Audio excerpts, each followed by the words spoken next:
We'll start with the prayers.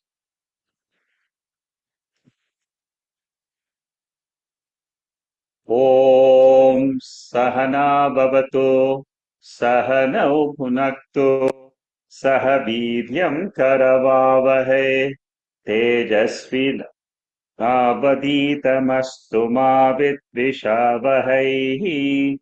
Om Shanti Shanti Shanti. We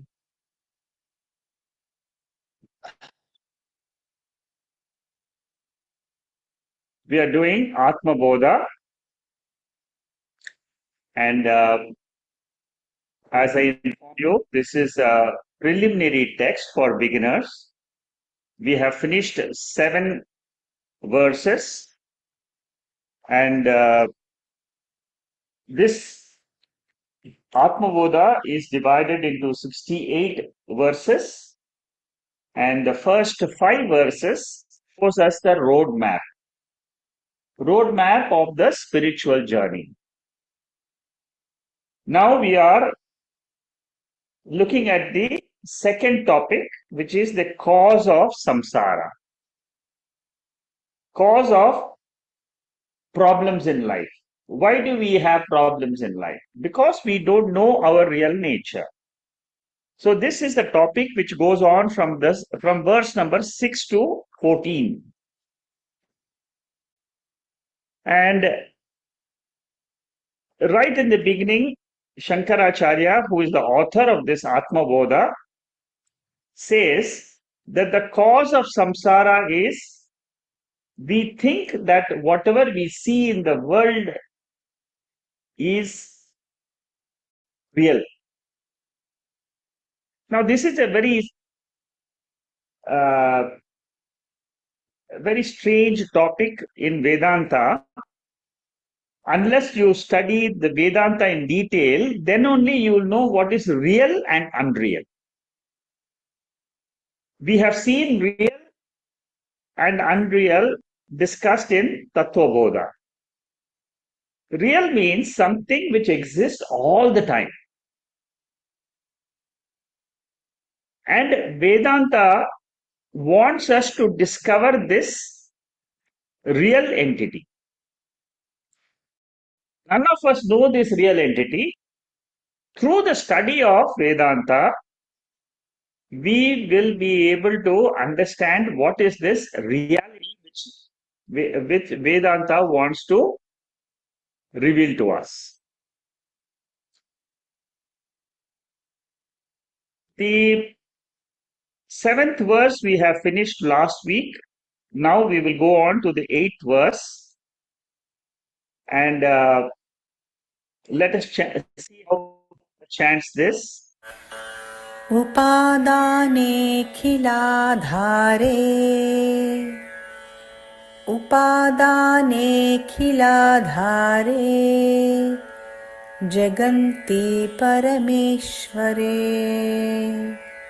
jaganti parameshware sargasthitilayan yanti budbudaniva varini.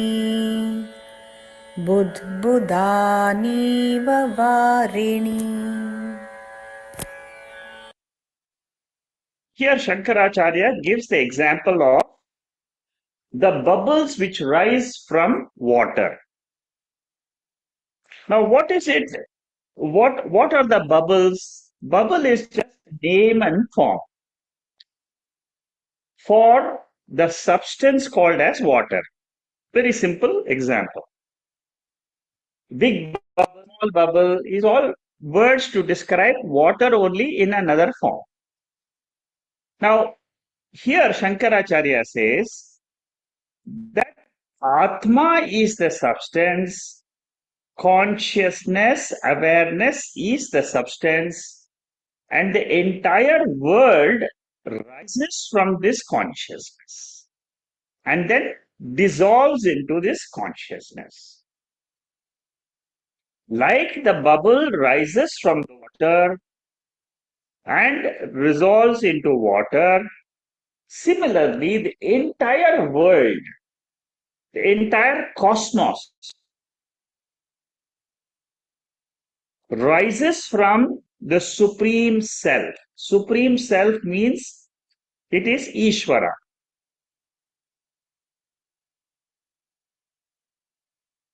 So there is some real entity which exists all the time. The world is seen, unseen, seen, unseen. In the waking state, we see this world.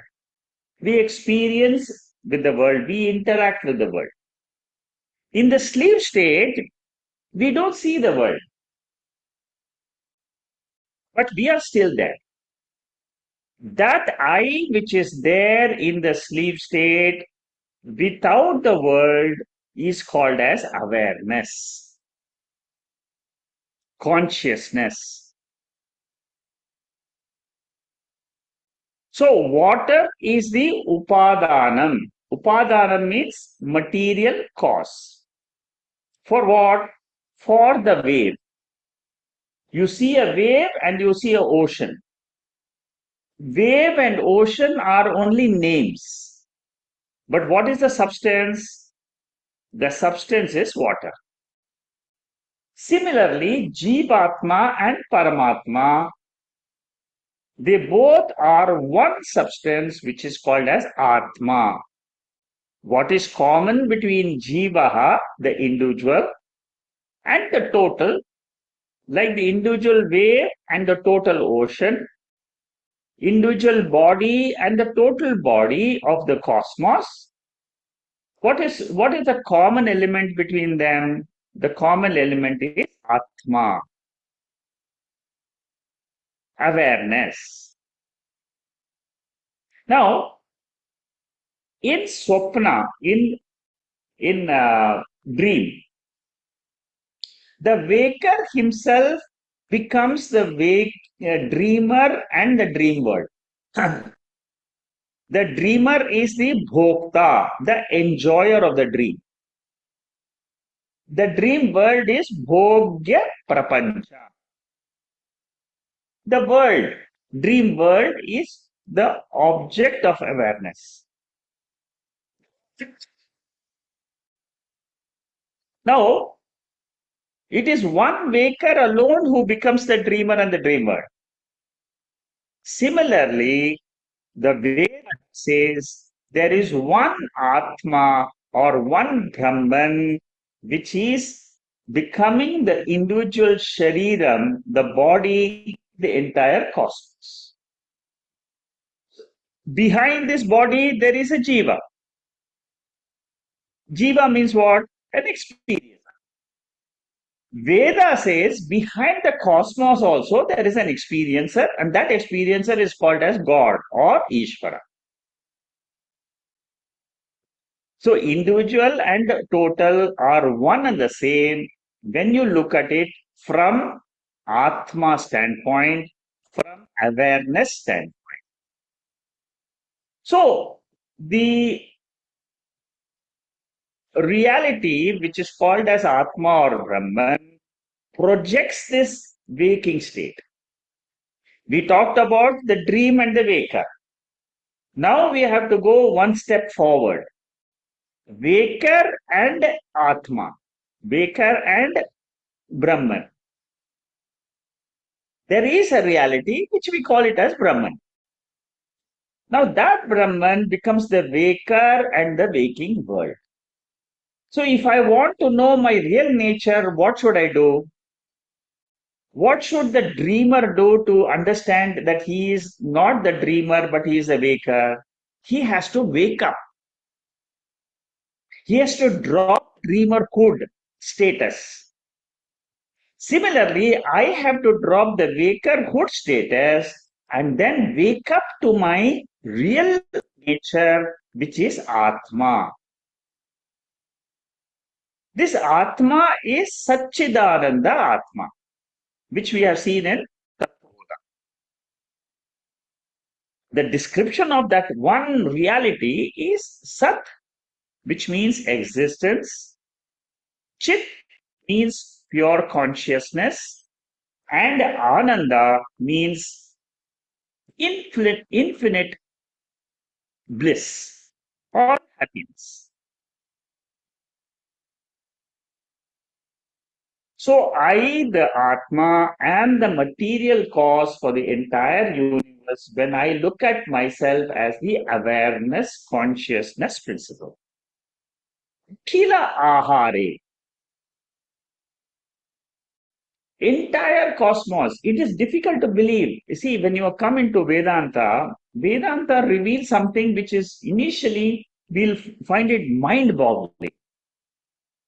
Is there something called as awareness? Is there something called as existence? Is there something called as consciousness? I have never understood this in when I was in school or college or something. But here, when you come to the Veda, the teacher says, he quotes the Kaivalya Upanishad. He says, Mayeva Sakalam Jatam, Mai Sarvam Pratishtitam. In this Kaivalya Upanishad mantra, it says, I, the consciousness, awareness, and the origin for the universe to rise and for the universe to dissolve. Budbudani iva varini. So sarga, sthiti, laya, yanti means I am the cause of the I means what here? Not the body. It is not the mind. Together with this body, there is awareness. There is consciousness. That consciousness is the cause. Budbudani iva varini. Like the bubbles, they rise from the water. Similarly, millions of worlds, Srishti, creation have come and gone. The limitation belongs to the anatma. Time and space is part of anatma, not atma. So from the timeless, the time is born. Very beautiful example, the eighth mantra. Now let us go to the ninth.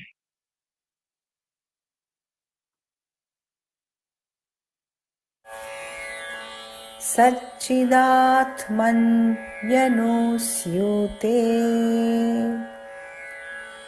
सच्चिदात्मन्यनुस्यूते नित्ये विष्णोर्प्रकल्पिताः नित्ये विष्णौ प्रकल्पिताः व्यक्तयो विविधा सर्वा व्यक्तयो विविधा सर्वा हाटके कटकादिवत् हाटके कटकादिवत्.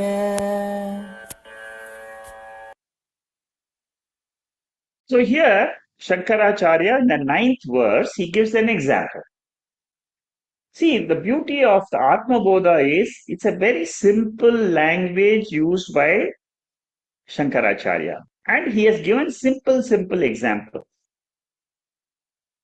Here the example is of ornaments and gold.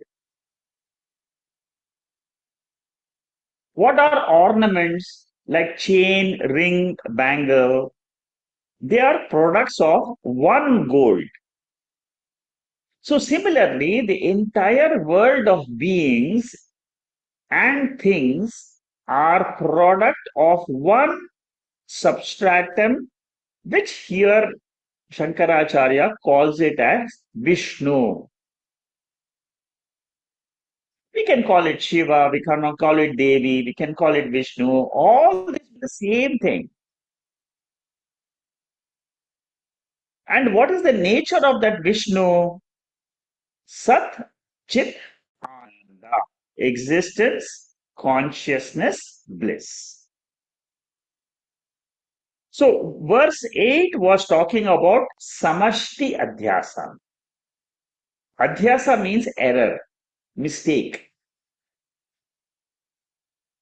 In the ninth verse, we are talking about micro. micro shariram. How do I see the world with reference to the body? How is the cosmos seen? Where the cosmos rise from? That was mentioned in the 8th verse. Cosmos means samshti, the totality. Here we are talking about in the 9th verse, the sharira, the individual body.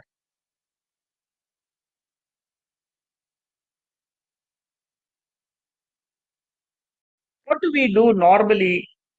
What is the meaning of adhyasa? Adhyasa means error. Error due to wrong identification. The dream, it is the waker who gives the dream a reality. Similarly, in waking, Atma gives the reality. There is an Atma which is higher order.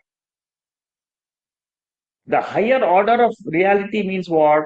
Waker with reference to dreamer, Atma with reference to the waking state. I'm using the word Atma or Brahman. Atma means connected to the individual Sharira. Brahman means connected with the entire universe. So, like I have an error, an adhyasa, with reference to a dream world, similarly, there is an adhyasa with reference to the waking state also. Like gold, if I see the gold as gold, there is no error. But if I see bangle and keep on thinking about the bangle having independent existence without the gold, if I keep thinking like that, then that is an error. That is what is called as adhyasa. That is with reference to bangle, ornaments, and gold. Now we're coming to the reality. Suppose I say the world independently is existing. There is no God, there is no nothing, there is no material cause, there is no intelligent cause behind the world. That means I am taking a bangle to be only a bangle and there is nothing called gold in the bank. So awareness, consciousness is the material cause for the world. So I need to wake up to this reality, which is introduced to me by the Veda. Dakshinamurti Stotram is a very, very important stotram consisting of 10 verses, and it has got all the Vedantic concepts in it.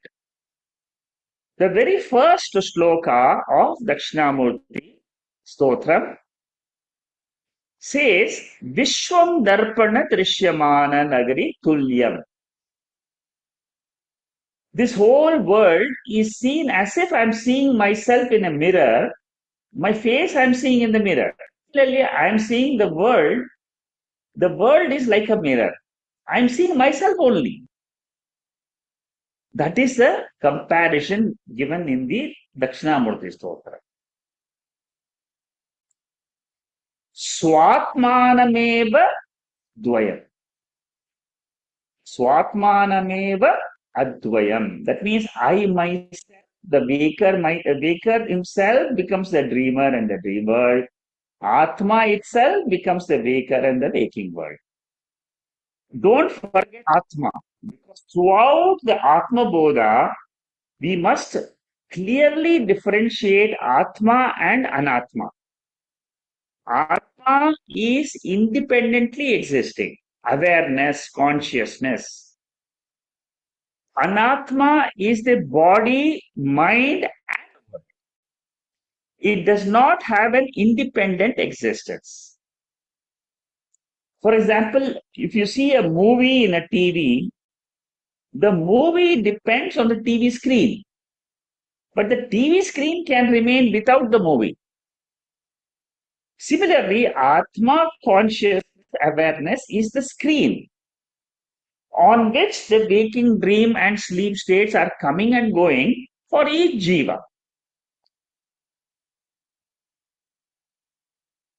So that is what is explained in the 9th verse. Now the 10th verse. यथाकाशो हृषीकेशाः यथाकाशो हृषीकेशाः नानोपाधिगतो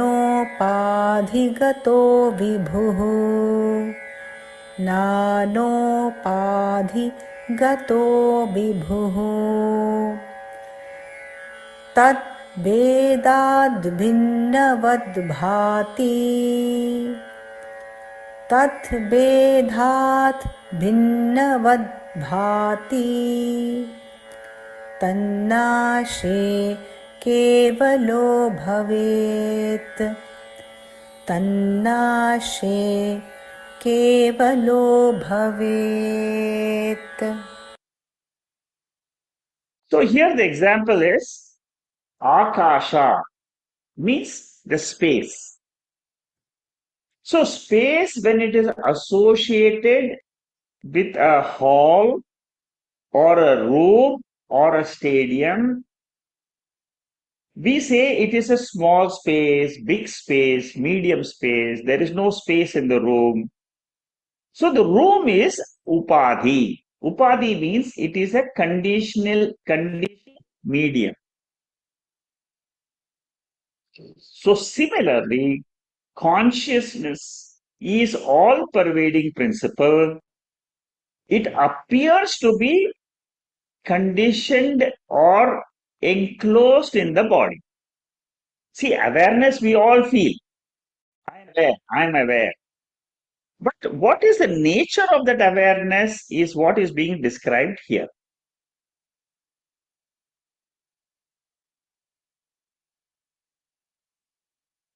So space is non-dual. Non-dual means what? There are not two spaces. Only one space exists. Space is an element. Panchabhuta, one of the Panchabhutas. In space, there is no inside space, outside space. Space is one. Similarly, consciousness is one. There is no inside consciousness, outside consciousness. But when I look at it from the body standpoint and the mind standpoint, I will say consciousness is the seer of all the thoughts. So consciousness, I will say, is inside my mind. Actually, it is not inside the mind. It is all-pervading principle. When the mind is active, I lose track of this consciousness. When the mind resolves in consciousness in the sleep state, what happens? I am the resolution ground for this mind. So upadhi is a Sanskrit term, upadhi. It means it is something which will appear to change the substrata. For example, body is an upadhi. Hand is an upadhi for light. Suppose I show my hand under the light, I can see that hand. So upadhi is a medium for me to know that light exists. Similarly, body and the world are upadhis to know that there is consciousness, there is awareness. This awareness is indivisible. You cannot divide Atma because it has no parts.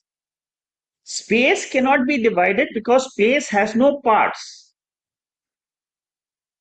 Therefore, we say space is all-pervading. Similarly, we say Atma is all-pervading. Atma means consciousness, awareness. In Bhagavad Gita, this aspect of this nature of consciousness as non-dual is mentioned in the 13th chapter.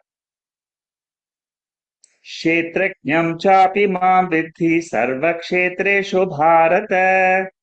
Kshetra kshetrajyo jnanam yatta jnanam matam mama. Here Lord Krishna teaches Arjuna in Bhagavad Gita and he says that Kshetrajna means the experiencer. Experiencer is only one. But he appears to be in different bodies because the body is limited. What is the mistake I commit? Because of plurality of the body, I think that consciousness is also plural. Containers are different, but content is Atma, which is one. Suppose you have a small jar, a small pot, big pot, and a very big pot. Small, we say, because it can hold small space. But that small space is caused by, because of what? Because of the conditioning of the small pot. Similarly, big pot. Big means the bigness of the pot. It is not the bigness of the space. Space is only one. Similarly, body is many. Consciousness, which is illumining this body and the entire universe, is only one. This is a very subtle topic. This is a very subtle nature of Atma. Because there is nothing more subtler than Atma in the world. This wisdom is called as Atma Jnanam. This wisdom is called as Atma Bodha. Once I get to know that this is what is the real nature of mind, then what can I say? Upanishad encourages us to use the term Aham Brahma Asmi. I am this consciousness. Upanishad wants us to train our mind to keep repeating Aham Brahmasmi, Aham Brahmasmi, Aham Brahmasmi. Why do we need to repeat this many times in our own mind? Because we have been conditioned in the past. I am the body, I am the body. I am waking up. It is true that the body is waking up, but the language which we use is I am waking up. That is for Vyavahara. That is for the transactional purpose. But Atma consciousness never wakes up, never goes to sleep, never gets born, never dies. It is eternal. So this knowledge is called as liberating knowledge. And which is what is called as moksha. See, we studied dharma, artha, kama, moksha. These are the four goals of all human beings. Dharma means doing the duty, which is come to you. You are a father, you are a mother, you are a son, you are a daughter, do your duty. That is dharma. Artha means wealth. Earn wealth, because we need money to live in the world. This is the second goal of all human beings. The third goal is kama. We are born to enjoy the world. So let you enjoy the world, enjoy good food. Food is available in the world, good fragrances are available. Enjoy the world. That is the third goal.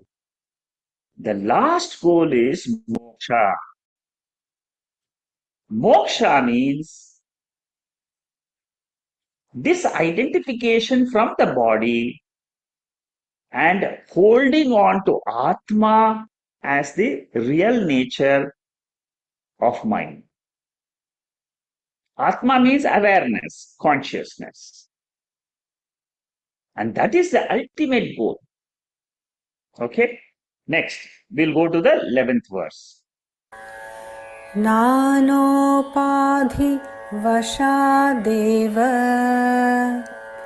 नानोपाधिवशादेव जातिवर्णाश्रमादयः जातिवर्णाश्रमादयः आत्मन्यारोपितास्थो ये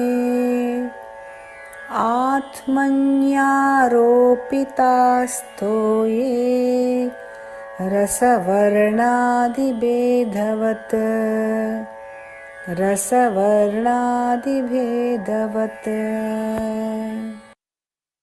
Another beautiful example by Shankaracharya. All these examples are to prove that we are all committing an error when we take ourselves as this body and mind. That is the central topic in all these verses. All of us are making an error. Our real nature is consciousness, awareness, which is not born, which never dies. I take myself to be this body which as my real nature. Body is born, body will go away. How to understand consciousness different from the body and mind is the topic in all these verses. Keep that as a central essence of all these verses. Here, we give to different people different names. Names also indicate the caste of a person, the color of a person, the gender of the person, the position of the person, and all that we give. These are all things which are superimposed on the body. How? Exactly like the color of water, the flavor of the flavor in the water contains the water. Actually, the color doesn't belong to the water. Suppose I put red color, blue color particles, then the water is blue or red. During holy time, we see that. But water is intrinsically pure. So similarly, Shankaracharya says, male, female, gender, all these are all superimposed on Atma. Atma is my real nature. Mundaka Upanishad says, Yattadreshyam agrahyam agotram avarnam. Avarnam means there is no varna for the Atma. Varna means there is no color, there is no category, there is no categorization in Atma. So, what are the false projections which we have? Prapancha adhyasa means the total adhyasa and sharira adhyasa. See, adhyasa means I am Atma. Suppose you say I am Atma, there is no error, no adhyasa. Suppose I say I am the body and I am living in the world. This is an adhyasa according to the spiritual knowledge. Atmani aropita, falsely superimposed on Atma. We say Varna means male, female, educated, height, weight, complexion. These are all the features. But the features belong to the body and mind. It does not belong to the Atma. Like what? Like suppose you add salt to the water or sugar to the water. We say the water is very sweet or the water is very salty. The nature of water is not salty or sweet, it is normal. Similarly, blue, red, what container is there? Suppose there is a red container in which you pour water. The water appears like red water when you see it from outside. So, the baker is identified with the body and mind. Suppose the waker says, no, I am now Atma, pure consciousness, awareness principle. Then that adhyasa is removed. There is no more superimposition, there is no more ignorance. This ignorance about the self, which is Atma, causes samsara, causes adhyasa. Adhyasa means superimposition, problems of superimposition.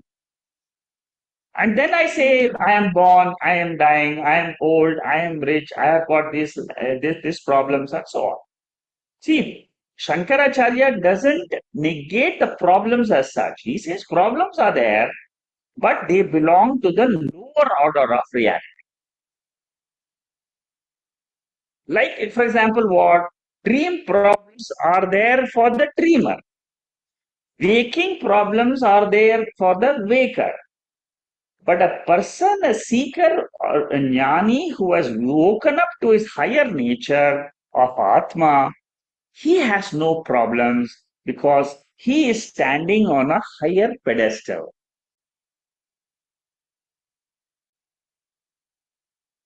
So all of us, when we say, I have got self-realization, I have got the spiritual knowledge, what it means is, I have woken up from my identity as this body-mind complex. I have woken up to a higher nature of Atma.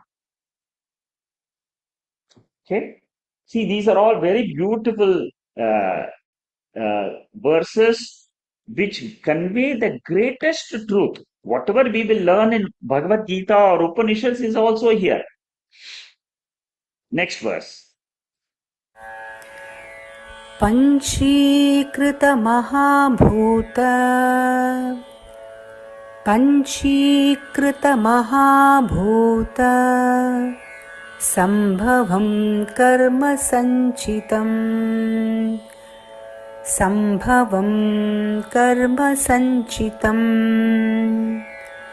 शरीरं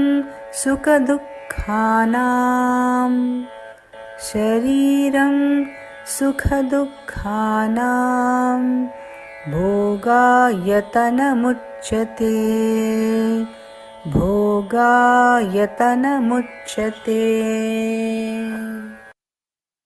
In the next three verses, verse number 12, 13 and 14, we are going to revise what we have learnt in Atma Bodha.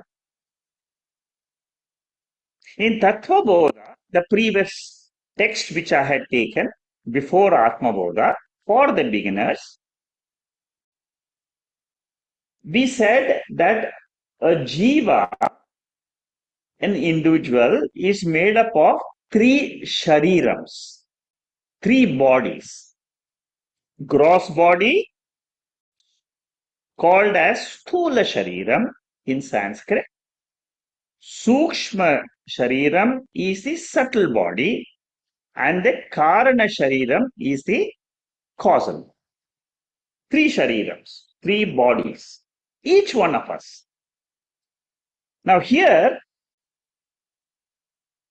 Shankaracharya explains to us in this 12th verse, gross body, 13th verse, subtle body, 14th verse, causal. Now, first thing what he says is very difficult to believe this, but then this is what is the knowledge we get from the Veda. What does the Veda says? For each individual, depending on his past actions, the five elements, they mix together to form a body by mutual combination, which we have studied in Atma Bodha. That combination is called as Panchikaranam. For those who want to revise that, you can study that in Atma Bodha notes, which I have circulated.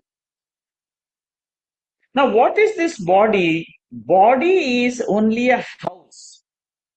It is a place of residence for a jiva.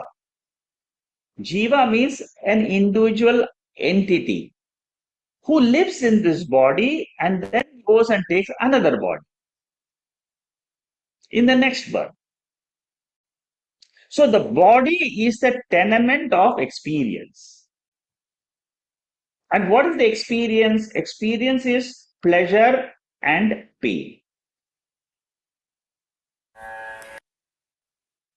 So three layers of shariram, like we have skin, dermis, epidermis, endodermis. These are all three different layers of the skin.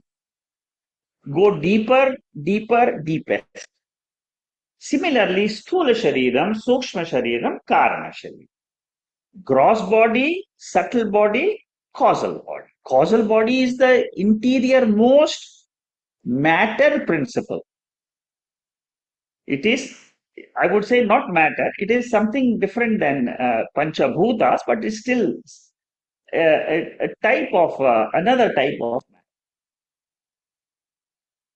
Sthula shariram means gross body is visible and it is tangible. You can feel, you can touch the body. And this body is made up of 5 elements. Panchikrita Mahabhuta Sambhavan. By the mutual combination of 5 elements, the body comes into existence. So body's conditions are what? Shad Vikara. 6 modifications are there.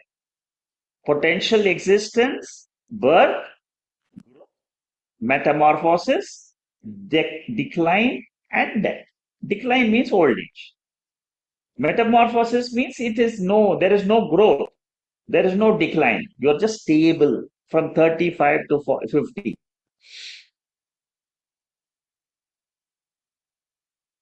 And then what happens? Again, this Sukshma Sharira and Karana Shariram takes another gross body in the next birth. Now, this body is a residence for the soul, for the jiva. And what does it do in this body? Throughout the day, throughout our life, either we are experiencing joy or we are experiencing sorrow. This is the net result of all our actions and our life in this body. And this pleasure and pain is given another name, papam and punyam. Punyam means pleasure, papam means pain. So throughout our experience of the body, we have this pleasure and pain throughout our life. And every jiva, every entity which is there in the body experiences joy and sorrow. Bhoga ayatanam uchyate. Body is a temporary ayatanam. Ayatanam means it's a temporary residence. Isn't it beautiful? You see how beautifully Shankaracharya describes our body. And what is the rent we pay for getting this body, this house? The rent we pay is through the punyam and papa, which is the karma phalam. Lord is the maker of this body. He puts the 5 elements together to create this beautiful body. But each jiva who enters this is entering because of his past actions. This is the way Veda describes our life. Science and other philosophies do not have this concept of life. Panchikrita Mahabhuta, which is there, which is mentioned, I have discussed that, the grossification of the 5 elements. So in the 12th verse, we have discussed the body is only a residence. That's all. In this residence, the Sukshma Shariram comes and enjoys pleasure and pain. What is the nature of this Sukshma Shariram mentioned in the 13th verse? पञ्चप्राणमनोबुद्धि पञ्चप्राणमनोबुद्धि दशेन्द्रियसमन्वितम् दशेन्द्रियसमन्वितम् अपञ्चीकृतभूतोत्तम् अपञ्चीकृतभूतोत्तम् सूक्ष्माङ्गं भोगसाधनम् सूक्ष्माङ्गं भोगसाधनम्. Here, it's a revision of Tattva Bodha. Why do I call it as revision? Because we are here again, we are discussing what is this subtle body. Subtle body is an instrument. Body is the office in which we go for our experiences. Ayatanam, it is a residence. Either you go to the office or you go home. Office, you have different experiences. Home, you have different experiences. But body is not something which gives us the experiences. We have to use instruments like a telephone, like a fax machine, like a photocopying machine. These are all the different instruments we use in an office. So the instruments which we use are basically the indriyams. The jnana indriyams, pancha jnana indriyams, pancha karma indriyams, and antakarana. 5 plus 5 plus 4. 5 organs of knowledge. 5 organs of action. 4 aspects of the mind. All these are maintained by what? In Tattva Bodha we have learned. They are all maintained by Pancha Pranas. 5 pranas. Now, Sukshma Shariram is made up of the 5 elements only. Our mind is made up of the 5 elements. But it is before the Panchikarana, before the grossification of the 5 elements, the elements came together and formed our mind. Mind is only an instrument born out of 5 elements. It is jadam. It is inert. Our thoughts are also inert. What makes a thought known is consciousness, awareness.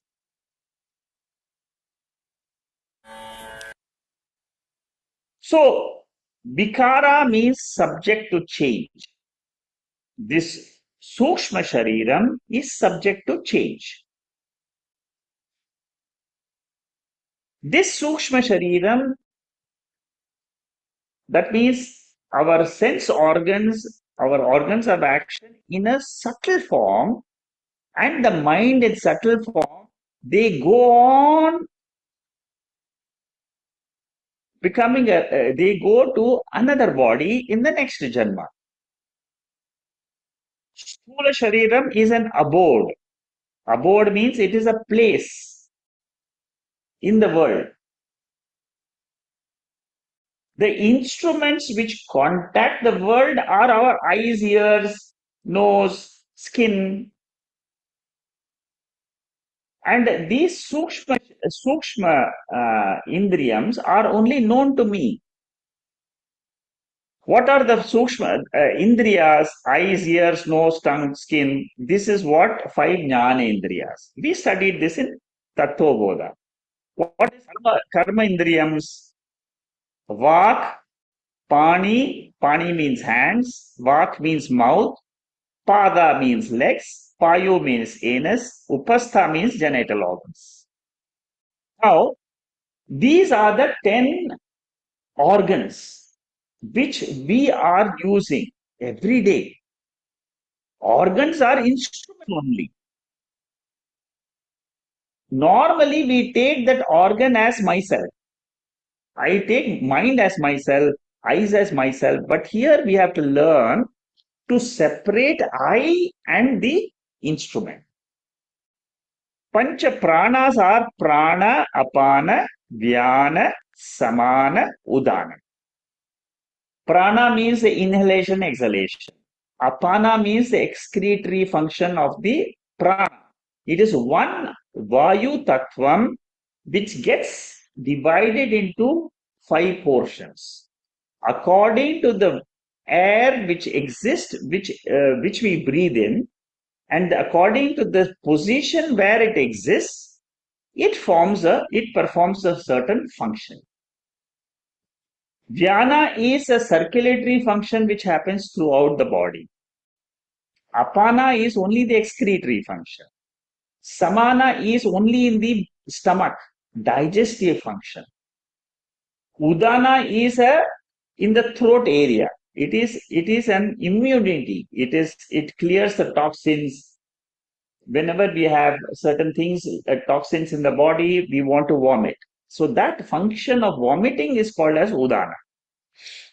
So these 5 put together is a maintenance kit for the body.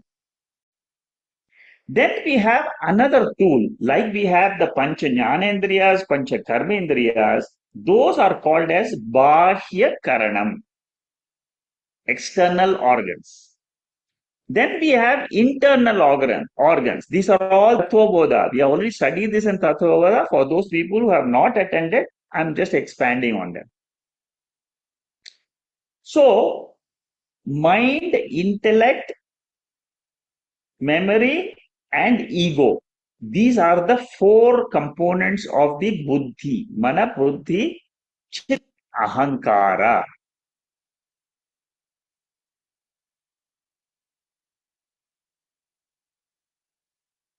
And we have all these instruments. We are in this body. But what is the biggest problem we have? Our biggest problem is we don't know Atma. We don't know that my real nature is Turiya Atma. Turiya means it is a name given to Atma in Mandukya Upanishad. We don't know that there is something which is projecting this entire universe.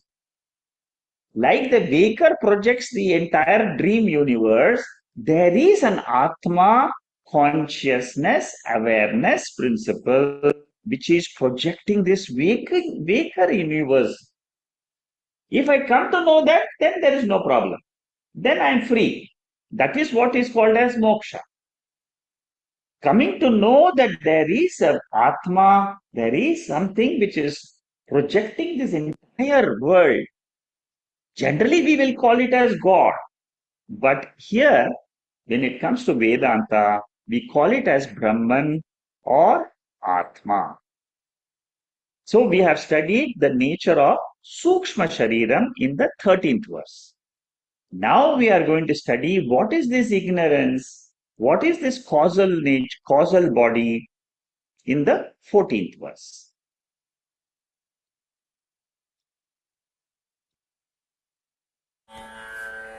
Anadhya vidya nirvachya Anadhi vidya nirvachya Karanopadhiruchyate Karanopadhiruchyate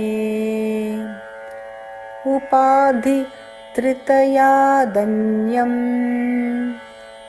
Upadhi tritayadanyam Atmanamavadharayet Atmanamavadharayet.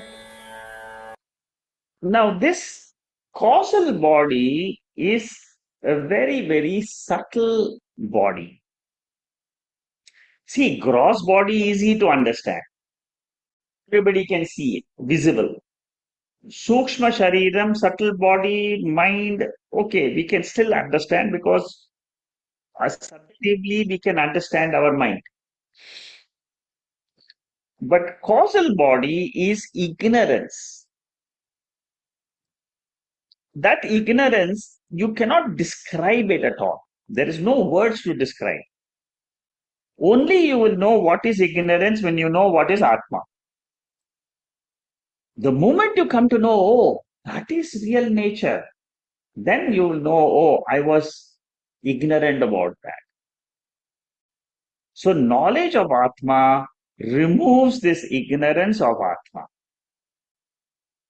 Now, Atma is different than the conditioning bodies, means either the gross body conditions the I in this body, or the subtle body conditions the I, or the causal body conditions the I.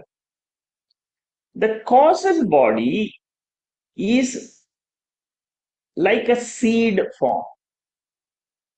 Before this body is born, there is a seed. It is unmanifest. When it becomes manifest, we can all see the birth of a child. But what Veda says is there is something called as unmanifest condition for a jiva, which is what we all experience when we go to sleep.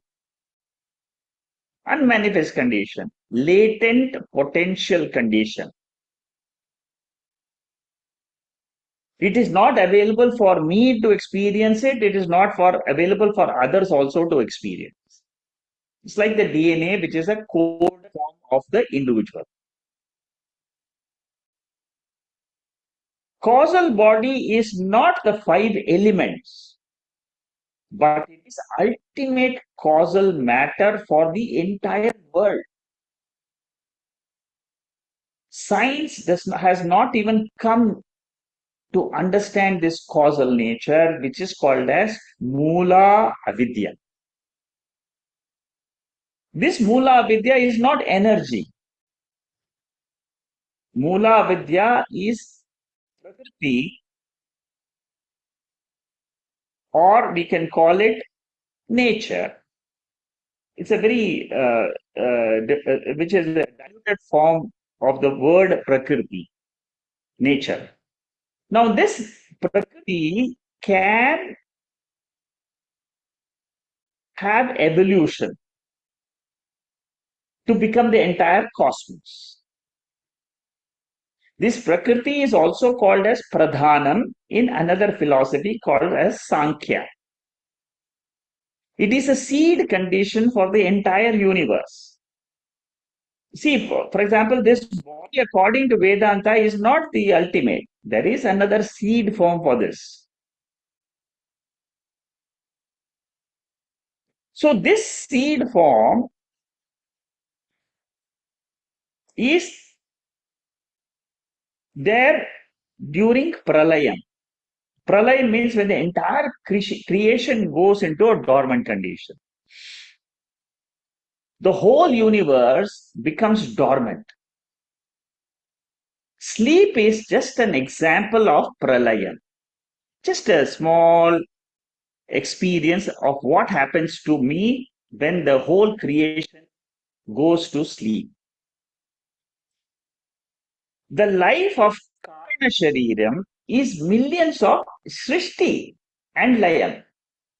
So, my body, which is there today, which I can all see, has got a seed form which runs for entire creation. Anadaya avidya karano upadi. There is no beginning for this ignorance.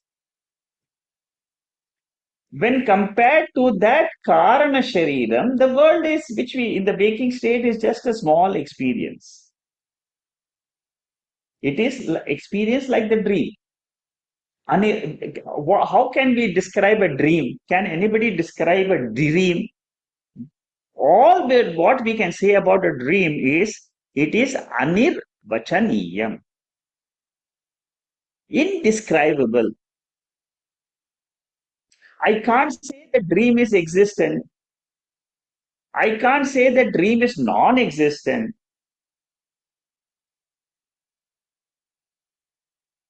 Existent means it should be there all the time. Dream is not waking, but the dream was there in during the dream time. So I cannot say it was non-existent also, like flowers in the sky or rabbit's horn. So what? How do I define dream? Dream is anirvachaniyam. Anirvachaniyam means it is seemingly existent. If you have understood that the dream is seemingly existent, Shankaracharya says, even the waking state is a seemingly existent state when compared to the Atma. Suppose you stand on Atma in which there is no world. Atma is all alone. It is called as Satchid Ananda Atma. It is pure consciousness, pure awareness. That is the nature of Atma. You cannot, you see, all we can do is we can study the nature of Atma and say that that is what I am. You cannot discuss why that nature is like this because it is its nature. So, avidya means ignorance. Ignorance of this Atma manifests as raga and dvesha, likes and dislikes. So what are the three steps? Avidya, kama, kama means raga and dvesha. Then we have actions. Kama, krodha, lobha, moha, mada, matsarya. So ignorance leads to desire, desire leads to action. How will the samsara, how will my problems go away? My problems will go away when I remove the superimposition, which is called as adhyasa. What is superimposed on me? Jnanam, ignorance is there in me. What ignorance? Not the ignorance of Sanskrit or Japanese or this thing. It is ignorance of the self. So if I get the knowledge of the self as Atma, then I would have woken up to that real nature of mind. Once I wake up to that real nature, this waking state can be then considered like a dream state. Atmanam avadharayet. Avadharayet means what? Clearly understand what is the nature of Atma, in which there is no world, in which there is no body, but it alone is. During the waking state, we are having a body and mind and the sense organs which we get attached to and then we suffer samsara. So the three sharirams, the three avasthas, and the panchakoshas are the upadhi. Upadhi means medium for transactions. But beyond them lies this Atma Jnana. This Atma Jnanam is the only cure for moksha, Jivan Mukti. Moksha means Jivan Mukti. Jivan Mukti means the sense of individuality which we all have. That sense of individuality is caused by superimposing Atma on either the gross body, subtle body, or causal. Please understand this superimposition right now, because if you miss this, then a very big chunk of Vedanta will not be clear for you. Adhyasa must be understood at the Tattva Bodha and Atma Bodha level itself. Adhyasa means something which is being superimposed on my real nature. Now let's go to the 15th verse.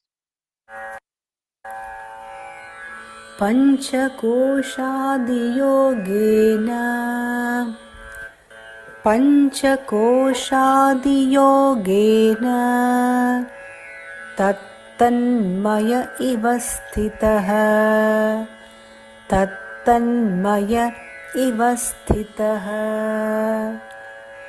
शुद्धात्मा नीलवस्त्रादि शुद्धात्मा नीलवस्त्रादि योगेन स्फटिको यथा योगेन स्फटिको यथा. From the 15th verse to the 30th verse is the Jnana Yoga topic. First 1 to 5 was the spiritual journey. First topic. The second topic was from verse number 6 till 14, the last verse which we completed. The second topic was what is the cause of samsara? Samsara means birth and death. And what did we say? Superimposing the three bodies as my real nature is the cause for samsara. Now, what is the medicine for removing the samsara? What is the cure?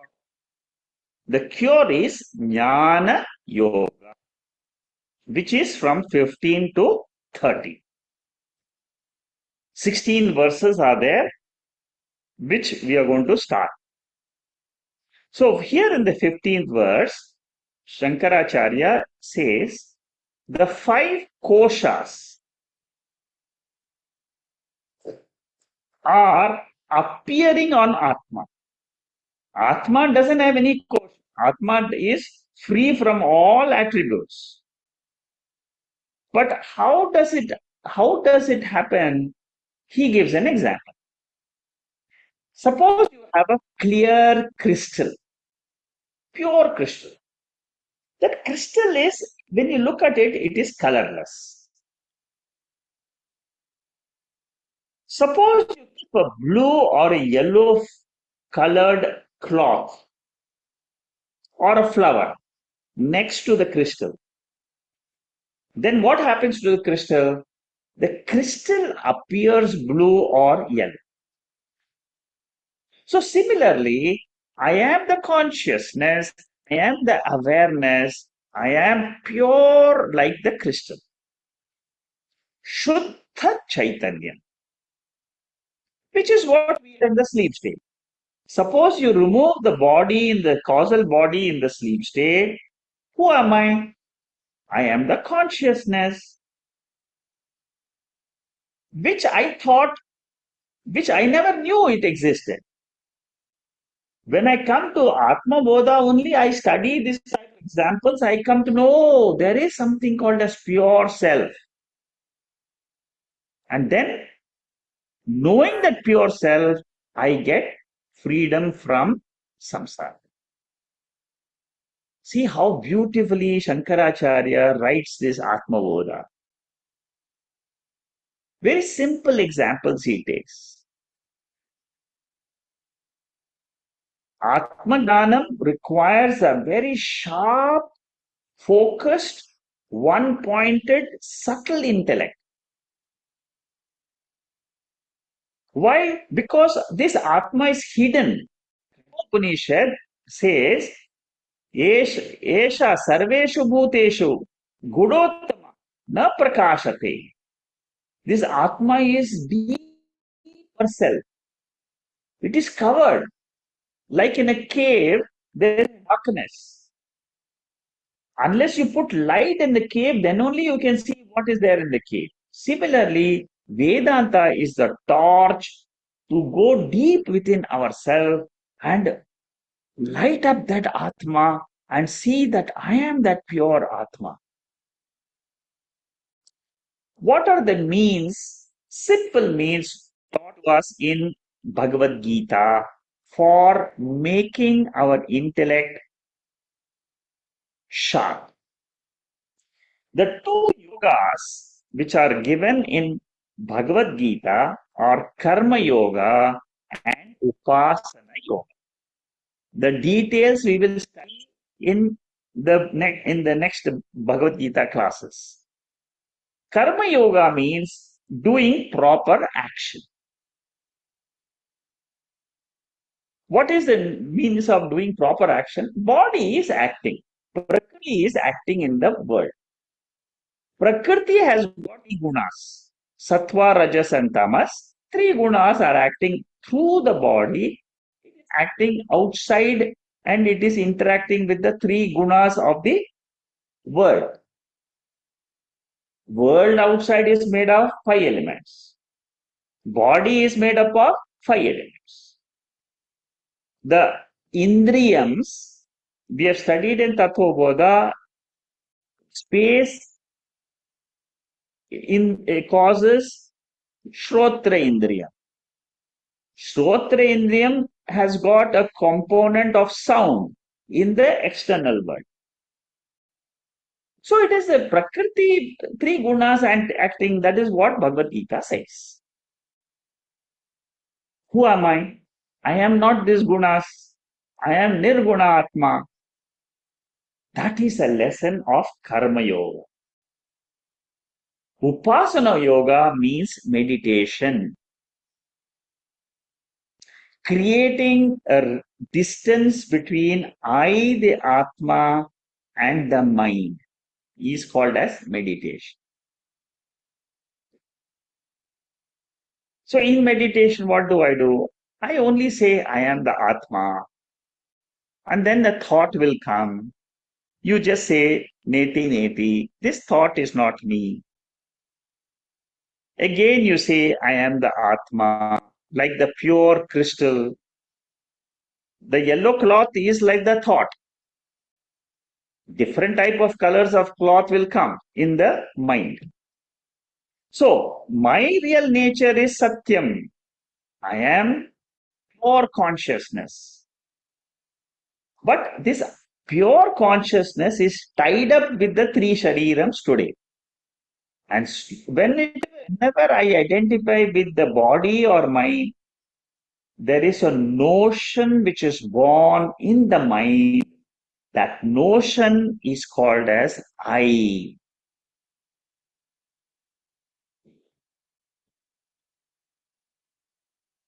We use the word I very easily. I am going, I am walking, I am singing, I am working, I am talking. That notion is born when Atma and Anatma, they come into contact. When the pure consciousness comes into contact with the three sharirams, I will say I am a waker, dreamer, or sleeper. Waker plus dreamer plus sleeper is called as the ego I. Ego I is mithya. It is experience, but it is not there factually. Truth is satya. I, the consciousness, am existing all the time. Vivarta upadana karana. Changeless cause of this world of experience is Atma. So there is a mix-up of the five koshas, the three sharirams, the three avasthas with the real me, which is koshaless, shariramless, avasthaless, sakshi. From the point of view of the body, the world is real. When you are in the dream world, as a dreamer, the dream world is real. But when you wake up, then only you say it is mithya. The waker is not affected by the dream world. Atma, the super waker, is not affected by the waking world because it is always Shuddha Atma. Like Neela Vastra, like the blue cloth kept in the proximity of a crystal, and the crystal appears blue. Similarly, I, the ever changeless, birthless, deathless consciousness, appear to be changing as a boy, as a youth, as an old age, and taking on another body. Superficially, I seem to acquire and lose the properties of the three shariras, the three states. Whenever I'm in the waking state, physical body is identified. Whenever I'm in the dream state, subtle body is identified. Whenever I'm in the sleep state, the causal body is identified. Identity-less consciousness is my real nature. And this knowledge which I get is called Jnana Yoga. So that is the topic we have started from the 15th verse. Next verse, 16. वपुस्तुषादिभिः कोशैः वपुस्तुषादिभिः कोशैः युक्तं युक्त्यवधाततः युक्तं युक्तवधाततः आत्मानम् अन्तरं शुद्धम् आत्मानम् अन्तरं शुद्धं विविञ्च्यात्तण्डुलं यथा विविञ्च्यात्तण्डुलं यथा. Another very beautiful example taken up by Shankaracharya to explain Atma Vivek, discrimination, how to separate Atma and Anatma. He says, if you walk into the fields, you will see rice, the fields grown up with a husk. Now, you need to remove the husk, and then there is a process of removing the husk, and then you will get the rice grains. Very simple process, but then when you go to see it in the field, you'll know how difficult it is. Similarly, this Atma which is caught inside the five koshas, I have to remove it from the covering and reveal my real nature. How do I do it? Shankaracharya says it is a three-step process. Shravanam, Mananam, and Nididhyasa. These are the three steps. Adhyasa will continue till I know Atma. We are all born with adhyasa. Adhyasa means superimposition. By nature, we take this body which I see every day. When I get up, I say this body is me. Because of vasana. For millions of births, I have identified with the body as me.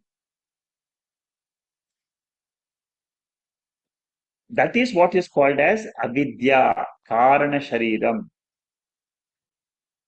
So, three steps are I need to use the Shastra as a mirror. When I use the Shastra, Shastra means Veda. When I study the Bhagavad Gita, Upanishads, and Brahma Sutra, that is the mirror. Like I use a mirror to see my face. My original face, your original face, can you see it without a mirror? Think about it. Suppose there is no mirror in the world. Can you see this face? Beautiful face. No. Similarly, Atma, we all are Atma. Can I see this Atma before I bring the Veda, before I study the Bhagavad Gita, before I study this Tattva Bodha, Atma Bodha? Can I see my Atma? No. So, Atma to see, to experience, you need the mirror called as Shastra.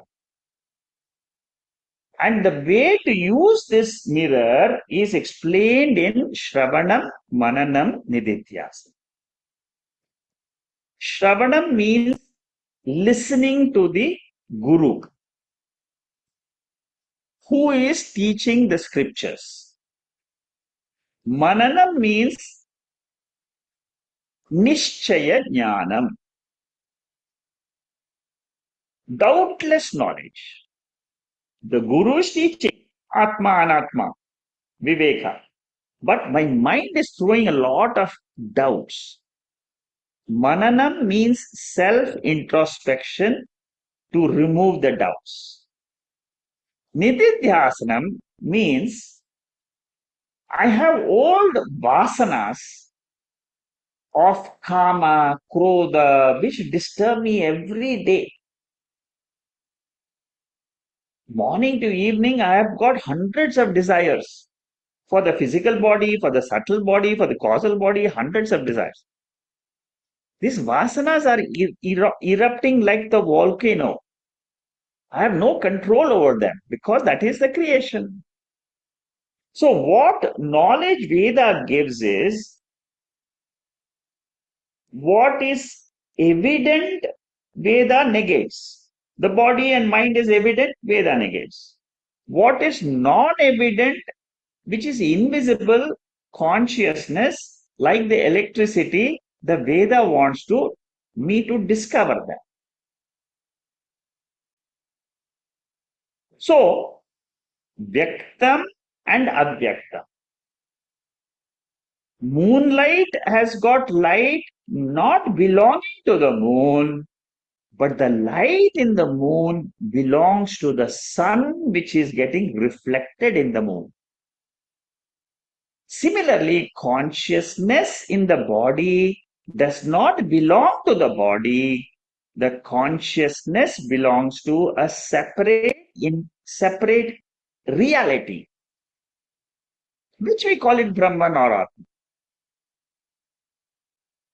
That is lesson number 1. Lesson number 2 is what? I must claim that pure consciousness, which is non-evident to me now, as my real nature.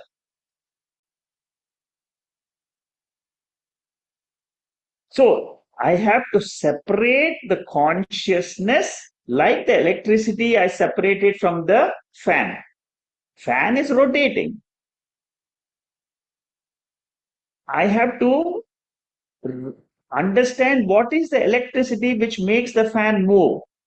Similarly, consciousness, which is mixed up with the 5 koshas, I have to learn to segregate the consciousness from the 5 koshas. How do I segregate it? Exactly like the husk and the rice. When the teacher, Guru tells me, Tattvamasi, Tattvamasi, you are that consciousness, you are that consciousness. Then I come to realize, after hundreds of times the Guru tells me, you're not the body, you're not the body. You are the pure consciousness, like the crystal. Then slowly I start understanding, oh, this is what I was missing. The moment it clicks to you, you're free. That is the nature of this Atma, because it is a self-evident principle. It is all the time shining, but I never noticed it. And the Veda is the mirror which helps me to discover this pure light of consciousness. So, with this, we will stop today. In our next session, we will start verse number 17. 68 verses are there, and next week there is no class, there is no session. Next week is the 2nd of August. I am traveling next week, so I'll be busy. Most probably, I will start the class on the 9th of August. In case I'm not able to start, I will send you a message. Whenever the class starts, you will get an invitation to join the class. So, tentatively, it will be 9th. Otherwise, for 16th of August, definitely there will be a class as of now. Okay, so with this announcement, I close today's session, and next week there is no class. Om Purnamada Purnamidam Purnat Purnamudachyate Purnasya Purnamadaya Purnameva Vasishyate.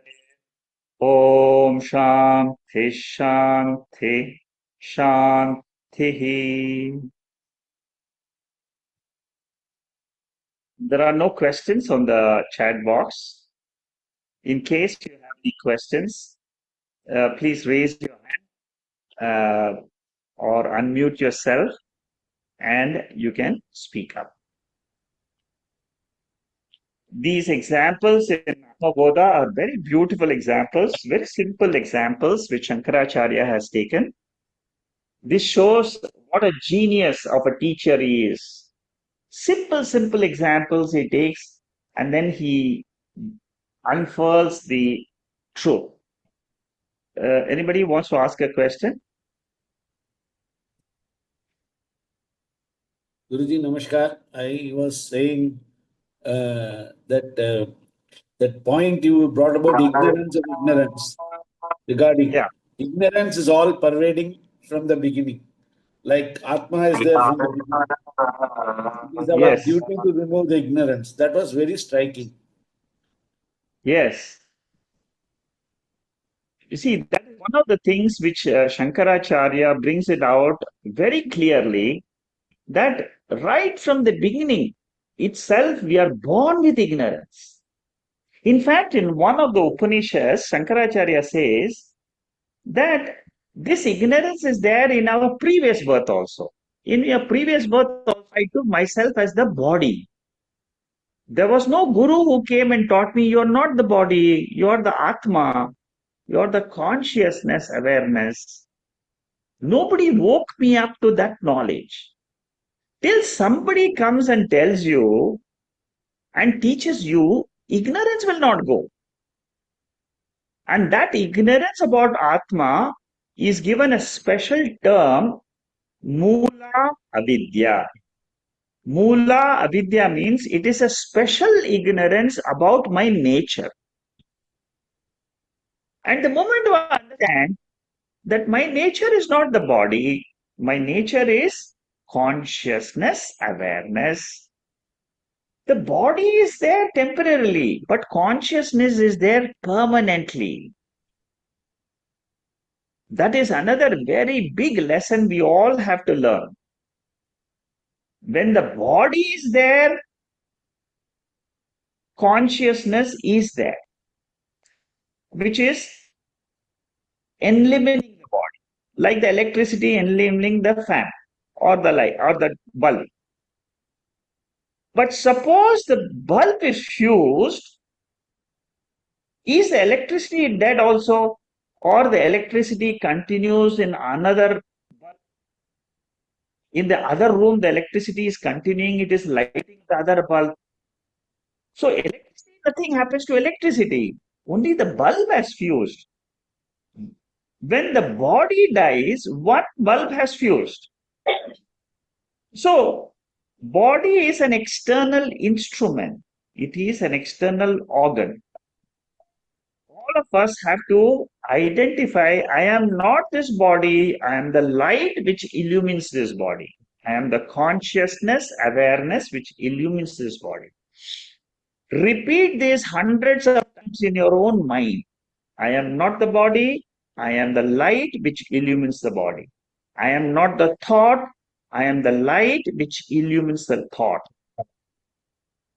Make it a practice in your own mind to create a distance between body, mind, and I, the consciousness. Initially, it may be a little bit difficult.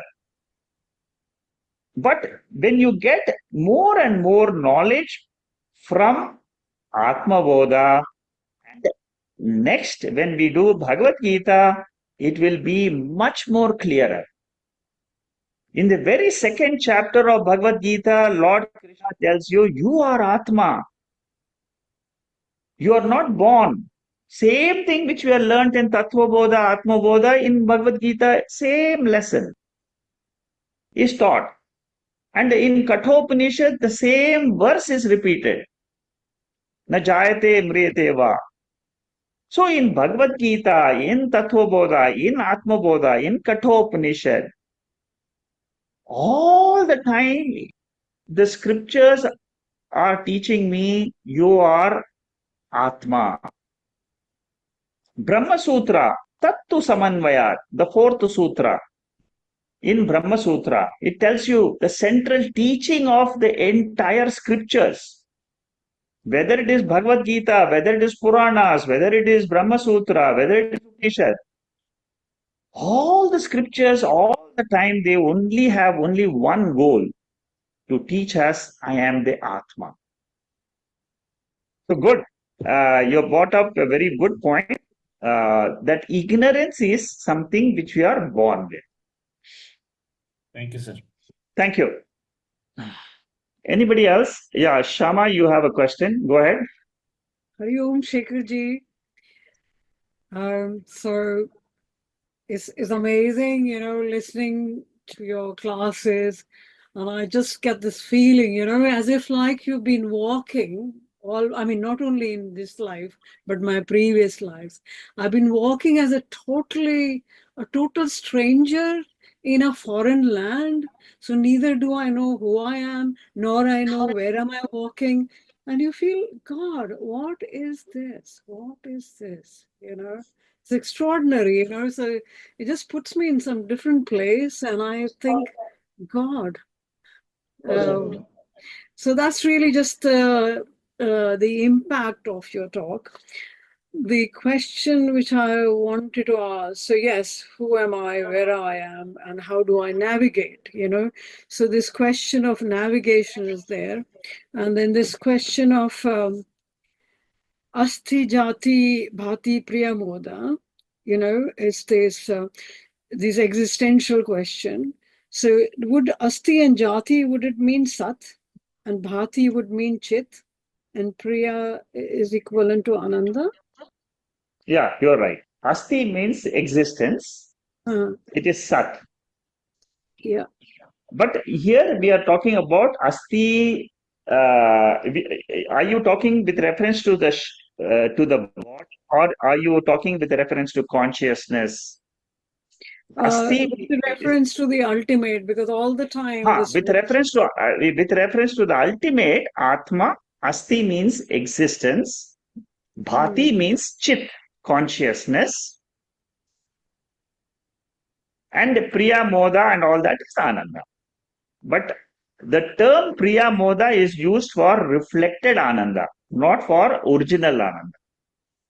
For original Ananda, the word which is used is Satchidananda Atma. That's all. Priya and Moda means reflected Ananda. which happens in our mind whenever we have a pleasurable occasion in our life. Yeah. The mind takes a form of pleasure or pain. And I identify with the mind's form and I say, it is, I am happy. Mm. The mind takes a form according to the external circumstances. The mind takes a form of pain. Mm. And then I identify with the mind and say, I am undergoing pain.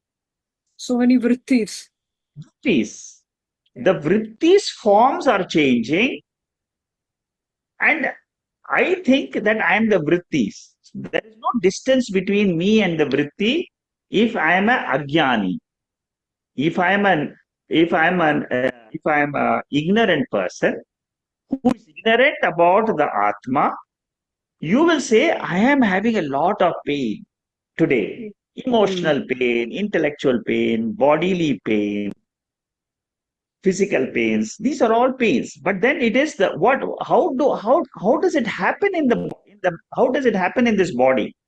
Mm-hmm. Pain is always translated into a thought form. Any pain, physical pain also gets translated into a form of a thought. Mind, it is the vikara of the mind, modification of the mind which happens because of physical pain, emotional pain, intellectual pain. I am the consciousness. I will reveal anything in the world. I will reveal, especially consciousness. Chit is something which reveals our mind. Mm-hmm. There is no sunlight which reveals the mind, which we have seen. Na tatra suryo bhati na chandra tarakam. What reveals the mind, what illumines the mind is this consciousness. Mm-hmm. There is no ananda in the world. The ananda of mind gets reflected in the mind. Ananda of Atma only gets reflected in the mind. And then I say this is when does that ananda gets reflected in the mind? When the situation outside, as per my prarabdha karma, becomes gives me the punyam of my past, then the conditions uh, are convenient for me to have that mental state. Yeah. I was just thinking about the prarabdha, which you just mentioned, that as to how much there is always this temptation about how, learning so much. In reality, if I have sufficient willpower, can I change my prarabdha? That Oh, instead of yes, next life, I can do it this life. You can change the prarabdha because you can to prarabdha, not prarabdha. Prarabdha cannot be dead by anybody. Knowledge only helps you to say my life which is there is false. It is a false life. False means it is an adhyasa. All my experiences are seeming experiences. They are not actually there. See, today, without the knowledge of Atma, I take everything is real. Everything is real for me. The body is real, my house is real, my external world is real, everything is real. But when we get the knowledge of Atma, what do I say? The consciousness, am the only real thing. Everything else is unreal. Waking state is unreal, dream state is unreal, sleep state is unreal, and the world is also completely unreal. Yeah. And the sad part is that the Dvaitam is actually within myself itself, Correct. Where like there is an Atma principle and there is an Atma. Correct. So when I'm doing Japam Dhyanam meditation, I can almost bring myself to the Atman phase. Correct. But the moment you're out of it, you're back again to the Anatma. So it's such a kind of extraordinary forces we are living in. Yes. And this But is the the prarabdha. but I can remember, say. Dvaitam is always due to prarabdha only. Okay, yeah. All Dvaitam is because of prarabdha. You cannot explain Dvaitam without prarabdha karma. What you can do is sanchita karma you can get rid of. Through knowledge of Atma, all the sanchita karmas of a jnani is burnt. Yes. Burnt. Yes. Sanchita and agami karma is burnt for a jnani. But jnani has to undergo and go through his prarabdha. Correct. Yeah. Thank you. Thank you. Okay, Shama. Anybody else? And the world which we create is every individual has created their own world. Yes, Jiva Srishti. Yeah. So, yeah. I create my own internal world of Sukham and Dukham when I start imagining things in my mind. Outside, nothing is there. But in my mind, I'm thinking, oh, I'm very rich. I'm super rich. I'm very intelligent. All this is my own mind. And the day you're born, it starts. Yes. So you build up all this adhyasa, and then Correct. the work is to actually undo it. Yes, correct. Delete it. I wish there was a button like this and you Correct. can There is no button available in our internal mind to delete this prarabdha karma, or punya papam. There is nothing. Bharat, I don't know whether he is here, but Bharat has some Vedanta button, Oh, Bharat has got, is it? I'll have to ask him. Bharat, are you there? Yes, I'm here. Oh, Bharat, you're there. I thought she's said only because you're not there. Oh, I'm never not here. That's consciousness. Oh, see, this is the button coming up. Well, what can I say? Again, I think Atma Bodha is such a beautiful class, Shakarji. You do it great service. It's an absolute pleasure to listen to Atma Bodha with you. It's fantastic. Thank you.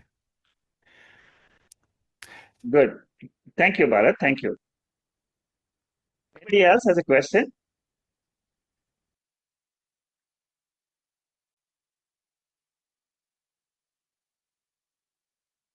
Okay, keep listening. And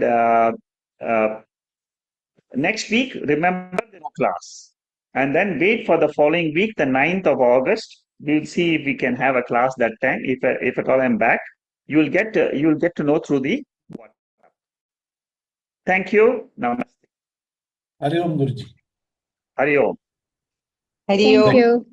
Safe Thank you. journey, Om. Shakarji. Hari Om. Namaste. Thank you. Thank you, Hari Om. Shakarji. Thank you. Thank you, Shakarji. Thank you.